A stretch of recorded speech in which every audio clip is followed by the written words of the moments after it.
Hello and welcome. Today I wanted to talk about Friday the 13th. As I've got an 8 movie collection here, this is a UK release, Region B. Recently picked it up in HMV for, I believe, £28.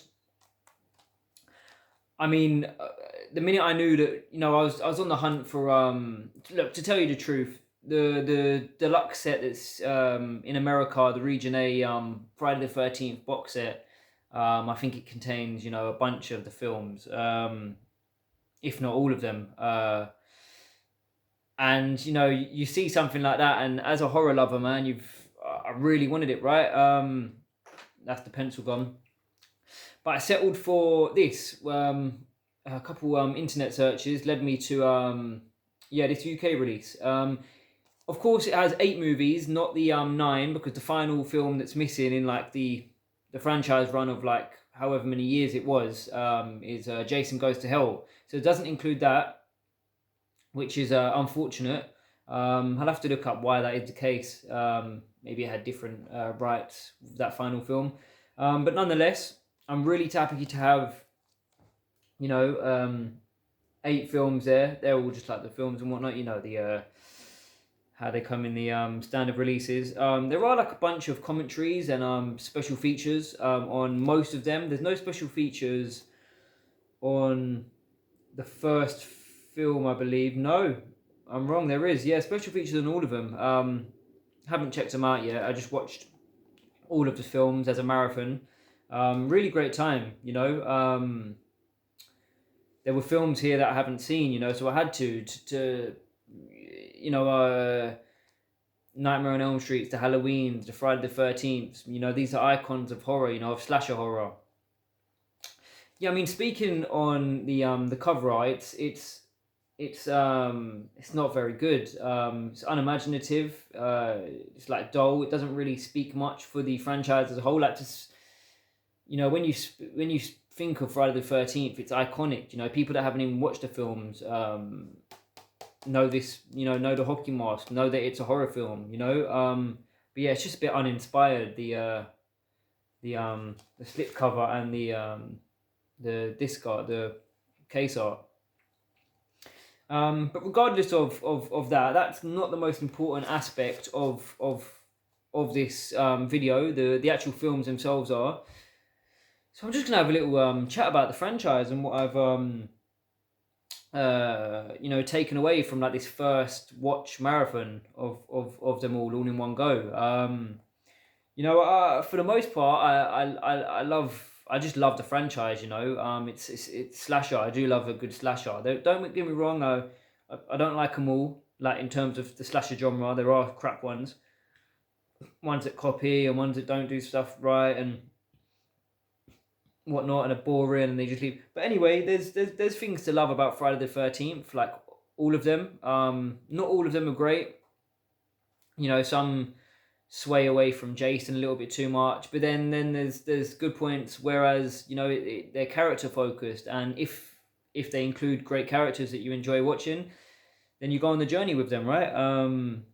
So yeah, that's the case with some of them. I mean, in terms of like kills, Jason Voorhees dispatches his victims in some really gory ways for the most part. I'm not sure whether he has the most kills out of all the horror icons. Michael Myers might have something to say about that, but I tell you what, Jason. He has killed quite a few happy campers. Yeah, speaking of the first film, that's the only one that's very much horror focused. Like an actual horror film where they like the director and everyone involved was intending to make like a really scary picture. Of course, it was the first one, so we didn't know anything about the characters, about the villain. So there was a real sense of mystery and intrigue and suspense, and like the way they shot it, usually with like sticking to the subgenre of slashers. There won't be full body shots. It'll be like shots of the leg, of an arm, of the back, and just the villain striking through windows and whatnot. Speaking of windows, Jason loves a window. How many windows does he crash through in this franchise? Um, and roofs. He loves topping people off roofs. Yeah. And yeah, so that's that. The first one's the only real one where there's like horror involved, and I tell you what, there's a kill in the first one. Kevin Bacon. The Kevin Bacon kill is extraordinary. Like it's so out of the blue. It really it's up there with like the best kill in the whole franchise. In terms of like sheer horror and shock. And of course, the Friday the 13th franchise is synonymous with like nudity and like sexual acts. That's the whole kind of the whole thing with like he's despite that the slasher genre takes out the promiscuous lot just for yeah. But saying nudity, it's throughout the franchise, but it's not as prevalent in other films as it is like the first few films where it is like in your face all the time. Yeah, so then we move on, and like the second one's not too memorable for me, and I think that may say a lot, seeing as I just saw them. So yeah, I can't really say much about the second one. I will have to rewatch it and revisit it and see what I think about it a second time. And that's where like Jason sort of evolved. Like, well, Jason comes into the fray, doesn't he? Sackhead Jason. He hasn't got his mask yet. Then we get to the third one, and that's where like the franchise becomes iconic. Like you witness a horror icon, being birthed in front of you. So like the filmmakers and everyone involved are finding their feet. They're finding what the fans like, what they want to produce, what makes everyone happy, what they can market, and then they come up with this supernatural being that can constantly resurrect, walking around mostly soggy from being in lakes more time, machete wielding with the hockey mask, and there's Jason Bourne right there, which obviously has led to like legal battles and troubles with the two parties who own like the franchise the franchise rights to Friday the 13th, whereas someone else came up with the idea of like the hockey mask and whatnot. So yeah, but like I can only be thankful for what we've seen in like the how 12, 13 films that we've seen Jason in. So yeah. And I think I'm not sure whether it's the first kill we see with Jason with the mask. But he dispatches someone with like a crossbow or an archery like firearm, and he just like chucks it on the floor and just walks off nonchalantly, like a school kid walking home with no care in the world. Brilliant. Some of Jason's characteristics are really great. I think that's what makes him so iconic and so I say lovable. Ugh. Yeah, like fans, we love him, man. He's he's iconic. I mean, 4, I can't really like 4 is with we see like the younger actors join the fray, and like the family with the mum, they like live close by to the lake or whatnot, and they get into the mix. A lot of their family dynamics in number 4 is like, I don't know, it doesn't necessarily take away from Jason's presence, because Jason is like trying to kill everyone. He's like swapping between fucking settings and just going after everyone. But yeah, no, the performances were cool. Yeah, but moving away from 4, number 5. Number 5 has like a whodunit aspect to it, where like we're not really sure if Jason is back. People are dying, and the main protagonist, Tommy Jarvis from the previous one who survived, he's scarred, he's tormented, he's psychologically damaged, to the point of where like when we end the film, it's like, who can we really trust? Like, unreliable narrator, is he thinking about now killing people? He wants to stick Jason mask in his drawers and stuff, and yeah. But I did enjoy number 5. To be honest, there was like a cool sort of like eclectic group of misfits involved there. Yeah. So like in the franchise, like the Friday the 13th franchise, there's like lots of nods and winks to like other films and franchises, you know, like Jaws, you know, Halloween with like sometimes Jason kills with knives and stuff. And I'd have to watch it a little bit more to pick up on all the nods and remember them a little bit more. But there's lots of nods to other films, not in like a total rip off way, but just yeah, just like little cheap little like hey winks to other things. So yeah, um, six. Six has a really cool sequence in there where there's like a couple they're driving a car along like this like pitch black forest area, and they come across Jason, you know, standing there. I'm sure he's wielding a machete or whatnot, and it's cool because like they don't make this the filmmakers don't make this couple like some crazy people that decide like they're Jason Statham. They play a game of like tame chicken with Jason. They drive up to him, get real close to him, and then stop because they're not really cut out for just like mowing people down, are they? And then obviously Jason, you know, does what he does best. Yeah, I just thought that was pretty cool. Number six also has like I think arguably my favorite character in Megan. Megan's just like she's cool, man. She can hold her own. She's just a great screen presence as an actor. Like she's confident. She wants to get the job done, kind of thing. She's always like you know she's crafty. She's the sheriff's daughter, so you know she's got a bit about her. Yeah, and like also this film includes like, another I think arguably one of my favorite sequences as well with like the car chase because it's like does like a role reversal where like the female is now in charge and she's driving about like she's not messing around and she's got like the fella next to her and like so the female's driving and the man is now got his legs stuffed between his head stuffed between her legs while she's doing all the labor, right? I just thought it was pretty cool. And then six again. I have a lot of things to say about six, in fact, because it ends with arguably up to that point in the franchise, it has like the biggest set piece. Like there's a scene on the lake where he has to like finally get rid of Jason, and there's like fire.